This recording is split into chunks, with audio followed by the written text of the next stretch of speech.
എല്ലാവർക്കും എല്ലാ കാര്യങ്ങളും രാഷ്ട്രീയത്തിൻ്റെ ഭാഗമായി നിൽക്കുന്നവരായതുകൊണ്ട് നല്ല ഓർമ്മയുണ്ടാവുമല്ലോ. 2014 ലോക്സഭാ തെരഞ്ഞെടുപ്പിൽ UDFന് 12 സീറ്റുകളാണ് ലഭിച്ചത്. 2011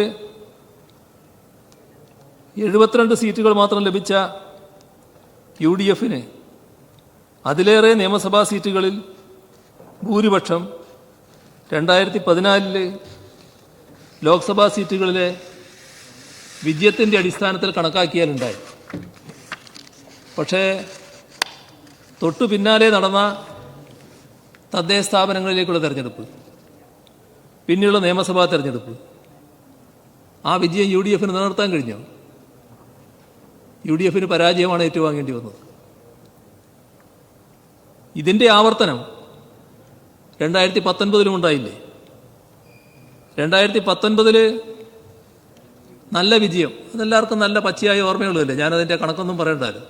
നല്ല വിജയം UDF നേടിയല്ലോ. പക്ഷേ അതിനുശേഷമുള്ള തദ്ദേശ ഭരണ സ്ഥാപനങ്ങളിലേക്കുള്ള തെരഞ്ഞെടുപ്പ്, നിയമസഭാ തെരഞ്ഞെടുപ്പ് UDFന് പരാജയം ഏറ്റുവാങ്ങേണ്ടി വന്നില്ലേ? അപ്പോൾ ലോക്സഭാ തെരഞ്ഞെടുപ്പിൽ സീറ്റുകൾ കുറഞ്ഞു പോയതിനാൽ സംസ്ഥാന സർക്കാർ രാജിവെക്കണം എന്ന് പറയുന്നത് എന്ത് യുക്തിയുടെ അടിസ്ഥാനത്തിലാണ്? പണ്ട് AK ആന്റണി മുഖ്യമന്ത്രി പദം രാജിവെച്ചത് 2004 അത് സീറ്റ് കുറഞ്ഞതുകൊണ്ടല്ല, കോൺഗ്രസിനകത്തുള്ള സംഘടനാ പ്രശ്നങ്ങൾ കാരണമായിരുന്നു എന്ന് നിങ്ങൾക്കെല്ലാവർക്കും നല്ലതുപോലെ അറിയാലോ. അതിനെ ഉദാഹരണമാക്കി നിങ്ങൾ സംസ്ഥാന സർക്കാരിൻ്റെ രാജി ആവശ്യപ്പെടാൻ പുറപ്പെടേണ്ട എന്നാണ് അതുമായി ബന്ധപ്പെട്ട് പറയാനുള്ളത്. ഈ രാജ്യത്ത് BJP ഉണ്ടാക്കിയ ഭീതിജനകമായ അന്തരീക്ഷം, അതിൻ്റെ ഫലമായി ഇനി ഇവിടെ ജീവിക്കാൻ കഴിയുമോ? അങ്ങനെ ചിന്തിക്കുന്ന ഒരുപാട് വ്യക്തികളും കുടുംബങ്ങളും നമ്മുടെ രാജ്യത്തിൻ്റെ വിവിധ ഭാഗങ്ങളിലുണ്ട്. അപ്പോൾ അത്തരം ആളുകൾക്ക് നമ്മളെല്ലാം ആഗ്രഹിക്കുന്നതിനപ്പുറം BJP അധികാരത്തിൽ നിന്ന് പോകണം, മോദി എങ്ങനെയും അധികാരത്തിൽ നിന്ന് ഒഴിയണം, ഈ വികാരം തീവ്രമായിട്ടുള്ളതാണ്. കാരണം അവരുടെ ജീവൽ പ്രശ്നമാണ്, ഇവിടെ ജീവിക്കാൻ കഴിയുക എന്നുള്ളൊരു പ്രശ്നമാണ്. അവർക്ക് ഇടതുപക്ഷത്തോടൊരു വിരോധമില്ല കേട്ടോ, അതാദ്യം മനസ്സിലാക്കിക്കൊള്ളണം. ഇടതുപക്ഷത്തോടുള്ള വിരോധത്തിൻ്റെ ഭാഗമായി അവരിവിടെ ഒരു നിലപാട് സ്വീകരിക്കുകയല്ല. അവർ കാണുന്നത് എന്താ? അവർ കാണുന്നത് രാജ്യത്ത് മോദിയുടെ ഭരണം ഒഴിവാക്കുക, പുതിയൊരു ഗവൺമെൻറ് വരിക. അത് സാധാരണഗതിയിൽ കോൺഗ്രസിൻ്റെ നേതൃത്വത്തിലുള്ളൊരു ഗവൺമെൻറ്റാണ് ഇന്നത്തെ നിലയിൽ ഇന്ത്യയിൽ സാധ്യതയുള്ളത്. അപ്പോൾ കേരളത്തിൽ ഞങ്ങളെന്ത് നിലപാട് സ്വീകരിക്കണം? ആ വിഭാഗം ചിന്തിക്കുകയാണ്. കോൺഗ്രസ് ജയിച്ച് വരുന്നതാണ് നല്ലതെന്ന് അവർ ചിന്തിക്കുന്നു. നിങ്ങളത് നിങ്ങളുടെ താൽക്കാലിക ലാഭത്തിന് വേണ്ടി ഞങ്ങൾക്കെതിരായ ഒരു വികാരമാണ് ഉയർന്നു വന്നതെന്നാണ് ചിന്തിക്കുന്നത്. ഞങ്ങൾക്കെതിരായല്ല, BJPയെയും മോദിയെയും പരാജയപ്പെടുത്തുക, ഭരണത്തിൽ നിന്ന് ഒഴിവാക്കുക, അതിന് കോൺഗ്രസ് അടക്കമുള്ള സംവിധാനമാണ് രാജ്യത്ത് നല്ലത് എന്ന ചിന്ത അവർക്കുണ്ടാകുന്നു. ഇതാണ് ഉണ്ടായത്. ഞാൻ പറയുന്നത് ആദ്യം മനസ്സിലാക്കുന്നു, വെറുതെ ഒച്ചയുണ്ടാക്കും. ഇതാണ് നമ്മുടെ നാട്ടിൽ സംഭവിക്കുന്നത്. അത് ഇപ്പോൾ മാത്രം ഉണ്ടായതല്ല, ഇതാണ് 2019 ഉണ്ടായത്. 2019 രാഹുൽ ഗാന്ധി വന്നിറങ്ങി പ്രധാനമന്ത്രി സ്ഥാനാർത്ഥിയാണ് എന്നൊരു ചിത്രം ഉയർന്നു വന്നു. സ്വാഭാവികമായ ഒഴുക്കുണ്ടായി. സ്വാഭാവികമാണത്. തെറ്റായി ധരിക്കണ്ട, ഞങ്ങൾക്കെതിരായ വല്ലാത്ത വികാരമാണ് അതിനവരെ നയിച്ചത് എന്ന്. ഞങ്ങളങ്ങനെ കാണുന്നില്ല അതിനെ. അതാണ് ഒരു ഭാഗം. ഞങ്ങളും നിങ്ങളും ഗൗരവമായി കാണേണ്ട കാര്യം എങ്ങനെ BJP ഇവിടെ ഒരു മണ്ഡലത്തിൽ ജയിച്ചു വന്നു എന്നുള്ളതാണ്. അത് ഗൗരവമായിട്ട് തന്നെ കാണും. ഇപ്പോൾ നിങ്ങൾ പറഞ്ഞു വന്നത് ഞങ്ങളുടെ പരാജയത്തെക്കുറിച്ചാണല്ലോ. നിങ്ങൾ പരിശോധിക്കാൻ വേണ്ടി ഒരു കാര്യം ഞാൻ പറയുകയാണ്. അതായത് കഴിഞ്ഞ തെരഞ്ഞെടുപ്പിൽ 2019 LDFന് 71,56,000 വോട്ടാണ് ലഭിച്ചത്. ഞങ്ങൾക്ക് ഇപ്പോൾ 66,64,000 വോട്ടാണ് ലഭിച്ചത്. അപ്പോൾ 4,92,000 കുറവ് ഉണ്ടായി എന്നതാണ് വസ്തുത. 4,92,000 വോട്ട് 2019 നിന്ന് ഞങ്ങൾക്ക് കുറഞ്ഞു. ഈ എല്ലാ ആനുകൂല്യവും കിട്ടിയ നിങ്ങളുടെ സ്ഥിതിയോ? ആലോചിക്കാൻ പറയുകയാണ് ഞാൻ. 2019 96,29,000 വോട്ടാണ് നിങ്ങൾക്ക് ലഭിച്ചത്.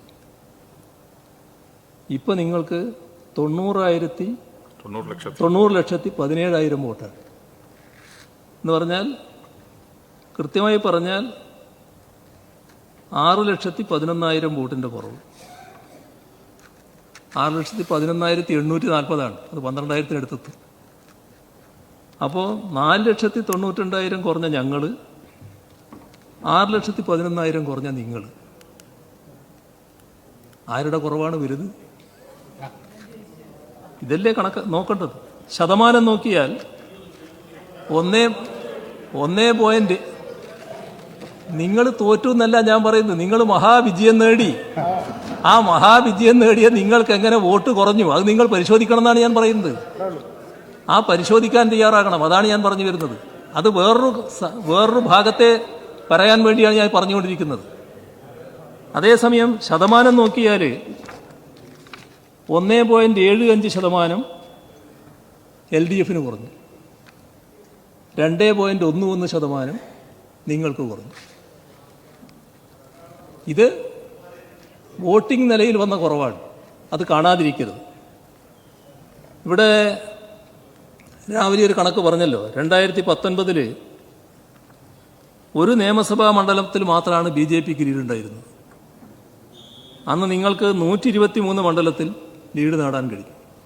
2019 16 മണ്ഡലേ LDFന് ലീഡുണ്ടായിരുന്നു ലോക്സഭാ തെരഞ്ഞെടുപ്പിൽ. 2024 ആയപ്പോൾ 11 മണ്ഡലമാണ് BJP ലീഡ് നേടിയിരിക്കുന്നത്. 111 മണ്ഡലം നിങ്ങൾ ലീഡ് നേടി.